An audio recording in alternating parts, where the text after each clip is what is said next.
You want to know what the best build for Fu Xuan is because you just pulled her. She's Prydwens' premier sustain character. Even though I don't think she's the premier sustain character, she is still one of the top 3 sustain characters in the game. She will support your team through basically any content other than Golden Gears. That man in the comment section, you are coping, brother. Anyways, guys, Fu Xuan can help your account out tremendously as long as you're building her correctly, and that's what we're here to talk about today. The best build for Fu Xuan. So let's go ahead and talk about the most important thing first, her skill maneuver. Now, as far as what her skill is going to be doing, guys, this is what drives her whole kit. This is what literally unlocks your damage dispersion. By activating the skill, it's going to be lasting for 3 turns, and it'll be dispersing the damage that one of your allies would take, or all of your allies would take, to Fu Xuan, meaning Fu Xuan is going to be taking additional damage and mitigating some of that damage that your allies take. On top of this is going to be increasing all of your allies' max HP and all of their crit rates as well. Crit rate, super important stat in this game. A lot of early mid-game players do struggle with crit rate. Even some late-game players struggle with crit rate. So if you're running on the correct teams, which we'll talk about later, this crit can actually come in clutch. So can the max HP as well. But like I said, we'll mention and talk about this later in the video. But now that we know she's taking all of the damage,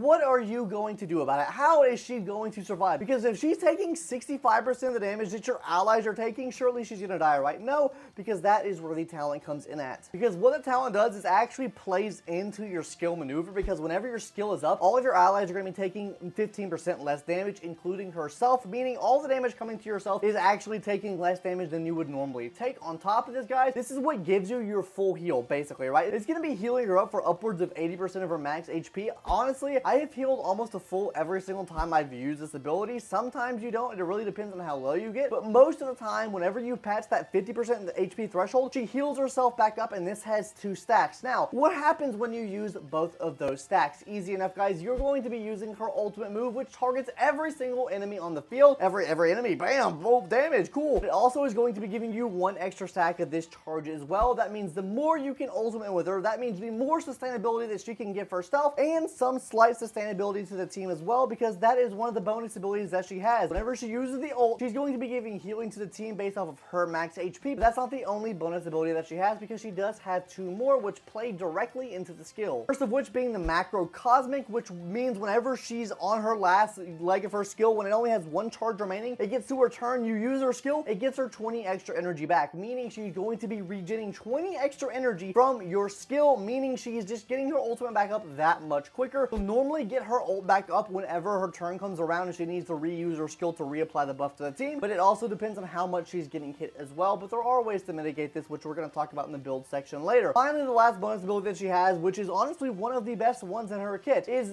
this name right here. I'm not going to try to pronounce it because I don't do good with big words and big names, but anyways, guys, what this is going to be doing is making you immune to 1 CC. So that means if an ally were to get frozen, bam, they're not frozen. It nullifies it. Never mind. It's not happening to you, gamer, but this actually can be kind of a hindrance because it is only 1 CC prevention, so you do have to build your team around that, right? If you're facing enemies that are going to be throwing multiple CCs at you, you're most likely still going to get CC'd. I'm just going to keep it a buck with you guys. And if Fu Xuan gets CC'd and her health gets low enough, she will not proc off her ability where she heals herself back up, meaning this is a great opportunity that she absolutely gets ass clapped and dies. So with that out of the way, let's go ahead and talk about the best in slot light cones right now, because she can run a plethora of light cones, her signature light cone being the best in slot, because her signature light cone actually fixes a lot of the problems that she potentially could have. Oh my god, it's like they're selling us the solution to her own problem. Because what this is going to be doing, guys, is first of all increasing her own max HP, which everything in her kit scales off of her own max HP. The HP buff that she gives to your allies, the healing that you get back from using her ultimate move damage is going to be scaling off this. Everything in her kit scales off of her own max HP. Next, it's going to be giving you energy regeneration rate, which means you get the ultimate back up quicker, which means you can get her stacks back up quicker to actually heal herself and give healing to the rest of the team. She's also giving a damage bonus to the team, which is practically up at all times, is a 9% damage increase for the whole team as long as she's taking damage. It lasts for 2 turns, and unless your RNG is really bad, she should be getting hit at least once every 2 turns, guys. And finally, what this does is at the beginning of every single wave, she will be giving everyone a heal up to 80% of their max HP, meaning for modes like Memory of Chaos, if you go into that second wave with really low HP, she's practically going to heal you back up. Pure Fiction as well. heal you back up because there's at least 3 waves in that. So every single wave of pure fiction, you're also getting that as well. This just makes Fu Xuan a really, really good option to use in just a lot of different game modes. Literally, her light cone fixes so many problems, but her second best in slot light cone would be Moments of Victory. If you have Japar's light cone, use that light cone. Third best in slot light cone, the one that I use, Landau's Choice. Why do I use Landau's Choice? It increases her own aggro rate, which means the enemies attack her more. On top of this is giving her more damage reduction, meaning when enemies attack your other allies, she is also taking less damage because it is reducing that damage as well. So overall, I personally like Landau's Choice the best. There are obviously some other niche options to run as well. Like you could run the Herder Shop light cone. It's an okay light cone. It works on her.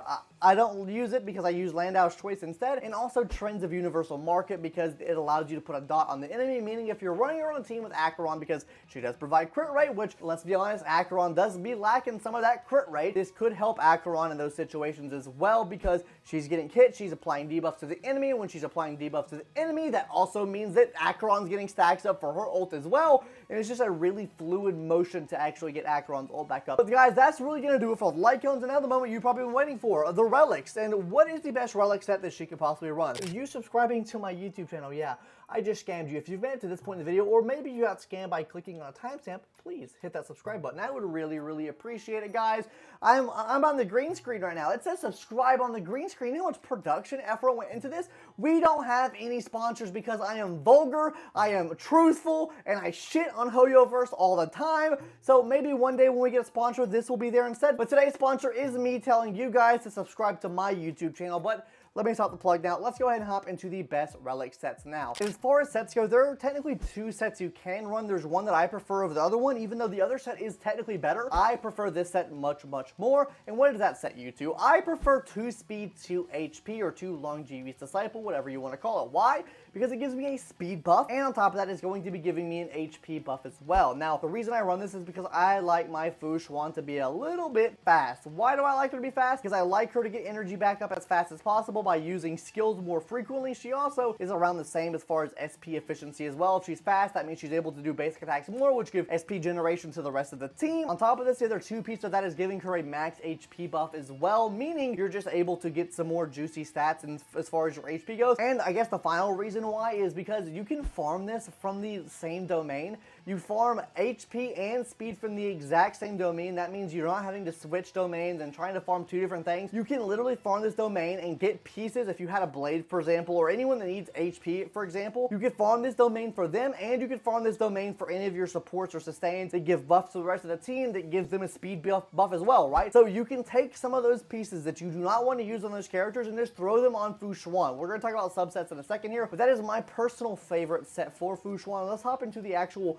best in slot because she doesn't die with this set. Just don't have a skill issue and you won't die with her, okay? 2-piece Guard of the Weathering Snow and 2-piece HP. Obviously, the 2-piece HP is going to be a must because it does give max HP to her, meaning it allows her to scale off of her abilities much better, and on top of this, Guard of the Weathering Snow will give her a damage reduction as well, meaning she's not dying as much. The same reason why I prefer to run Landau's Choice here. That's why this is also really, really good because it gives you damage reduction, meaning she survives for just much, much longer. The reason I don't like to run this set, or nor do I run this set, is because I have to go farm Quantum. I already have a decent Quantum set. I don't have a good Guard of the Weathering Stone set. I could be bothered less with farming for that set. As long as you have one good Quantum set, that's all you really need in the game. So if you don't have that, then maybe go farm it, right? Get a good Quantum set and then get a decent Guard of Weathering Snow for her, right? Now, let's go ahead and talk about those planar sets. Now, the planar set that I run is going to be the 2-piece fleet of the Eidolons. Why do I run this? Because, guys, for the longest time, I used to run my Fu Xuan with my Kafka because I really didn't have any other options. So the extra attack here was just super, super beneficial. Honestly, really any character in the game can take use of attack unless, of course, they scale off of something else. But the extra attack percentage really helped out my dot teams a lot, even though they didn't really use the crit rate at all. The attack was there, and then also the max HP bonus for Fu Xuan herself was just really helpful and really beneficial in keeping her alive more because she just has a higher HP pool. Now, the technical best that you could run would be Broken Keel because this does offer a crit damage buff to the whole team as long as her effect res is above 30%, which you should be aiming for anyways. This is technically her best set. And honestly, if I had a really bussin' set like I do for Aegis, I would be putting that on her 100%. I just don't have that. So I'm keeping her on Aegis. I don't want to refarm for Broken Keel just for her anyways. Now let's go ahead and talk about those stats you want to be running on your Fu Xuan. On the boots, you either want to run speed or HP. Depends on if you want a slow Fu Xuan or not. I like mine fast because speed is good and I love speed. I like my team being fast, but if you want to run HP, that is completely fine as well. For the body piece, just run HP percentage. Don't try to get wild, wacky, and goofy and run outgoing healing cure. Maybe make her heal the team up more. The healing is almost so non-existent that this will literally not make much of a difference. You will literally make her die more by running this on her, so just run HP percentage here. Boost her HP up as much as possible. On the rope, you're going to be running energy regenerate. Now, some people will say run HP here. I personally recommend energy regenerate because you want her ultimate back up as fast as possible. Now, if you're having other issues, then maybe run the HP here. I just really don't see any sense of running it here. Just get energy regen on the rope. You're gonna be fine, okay? Trust me. That's the YouTube guarantee right there. I've been using her since release. Now, finally, on the sphere, guys, you're gonna be wanting to run HP here as well. Huh. Who would have thought? You can technically run quantum damage here to boost her damage output. Just run HP. Don't be dumb about it.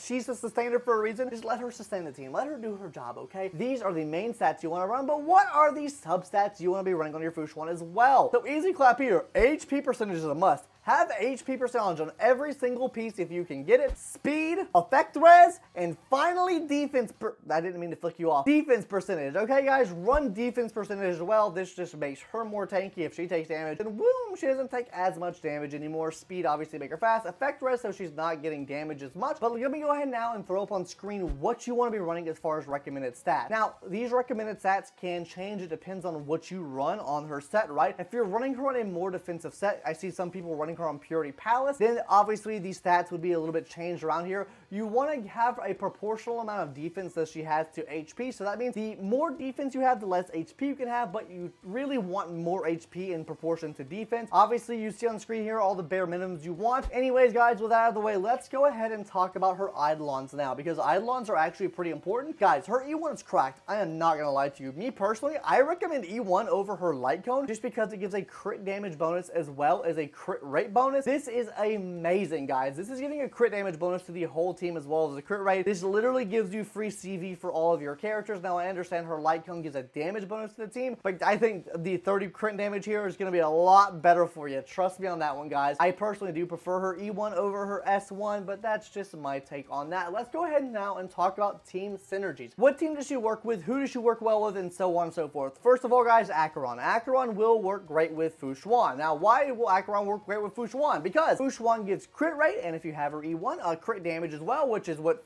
Acheron needs to deal damage. On top of this, her being a preservation unit kind of gives her an inherent buff to work with Acheron because she can run Trends of Universal Market Light Cone, which means you put more debuffs on the enemy. Now, other teams you can run here are very hyper carry teams. Zila, Zhui, QQ, all of these can take use of QQ as well because if you put her on the team with any of these quantum characters, you're kind of building out a mono quantum lineup, which people will hype mono quantum up to the ends of the earth. Just know, it's not as good as everyone makes it out to be. It's okay. It's decent. It works. It's not the best thing in the game. It's not the best thing since cream corn, if you even know what that is. You can run Mono Quantum if you have it, but it's not the best thing in the game. You really want to be running Sparkle on the team with her to really give those bonuses out to your quantum units by having more quantum characters on the team. This will allow you to also run other planar sets like the Pinaconi planar set, which gives a damage bonus to all quantum characters as well. Not to mention, she is SP positive as well, meaning you can run DPSs that maybe would like to eat and consume more of your skill points, your lovely, lovely skill points. She will kind of help mitigate that some, okay, guys?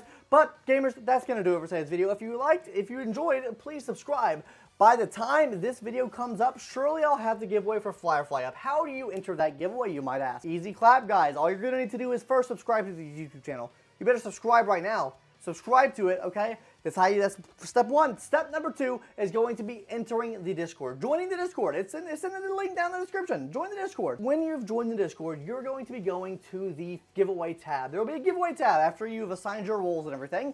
Join that. Hit the little party popper, okay? Maybe I'll throw an image up here on the screen. Maybe I won't. I don't know. Party popper, that will automatically enter you in for the giveaway for Firefly. The Firefly giveaway will be close to her release. It might be on the day of her release. It really depends on my work schedule. It'll be set 14 days out from whenever I decide to put it up. So this video will be out tomorrow, so maybe then. So subscribe, join the Discord, do all that fun stuff if you want to enter that Firefly giveaway. Also, guys, we do special things for subscribers on the Twitch channel as well, because we might just be having some of those. So if you want to subscribe to Twitch, do so. I don't really stream that much, but I try to stream at least once or twice a week. Anyways, guys, that's going to do it.